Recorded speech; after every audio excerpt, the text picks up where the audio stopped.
Good afternoon, I'm Kyle Simkins and you're watching MediaPlex live at 1.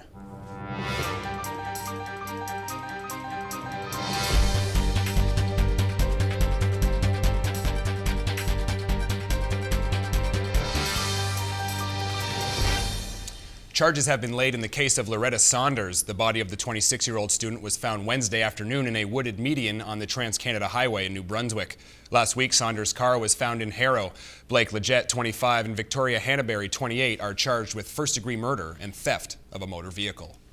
A 96-car pileup was reported Thursday morning on Highway 400 just south of Barrie after a sudden snow squall. No major injuries were reported. 2 people have died in a similar crash yesterday that occurred on the 402 involving 37 vehicles. Have you ever been tempted to sneak a look at your cell phone screen while driving? Beware. Rick Dawes reports distracted driving fines are increasing.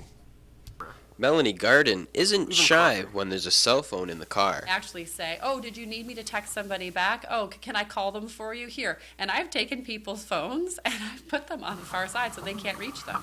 She makes sure whoever drives her is paying attention.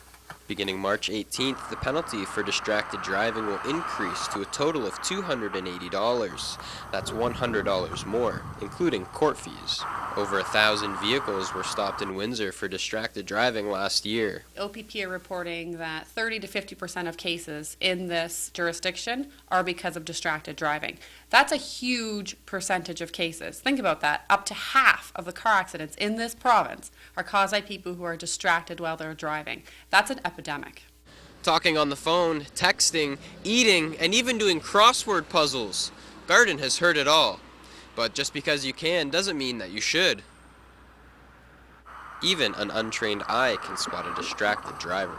I'm a truck driver, and I see tons of people driving out there talking on their phone, texting, and you can't control your vehicle when you're doing something like that. You just can't.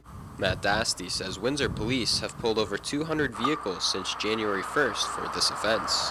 That's, I think, why the government has taken this important step in the right direction and increasing the fines. It's a matter of changing attitudes. Garden says she thinks it will be a while yet before distracted driving is regarded the same as impaired driving.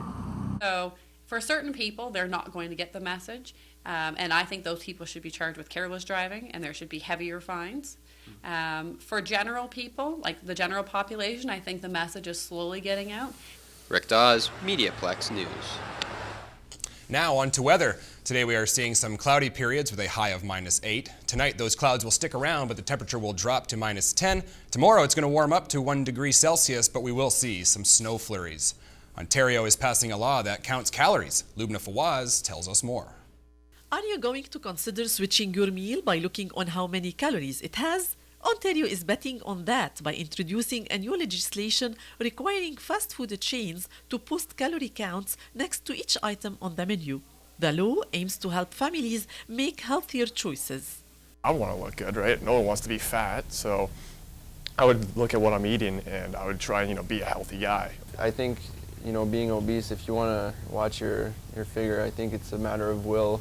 And, not so much if there's calories on the side of a food item. People who are conscious of what they're eating will definitely go for it more, and people who maybe don't care about it as much will start to become aware of what they're putting into their body. The Making Healthier Choices Act, if passed, will focus on calories, and although it requires flagging high-sodium items, health authorities prefer not to overload consumers with extra information on the amount of sodium, trans fat, and sugar in their meals.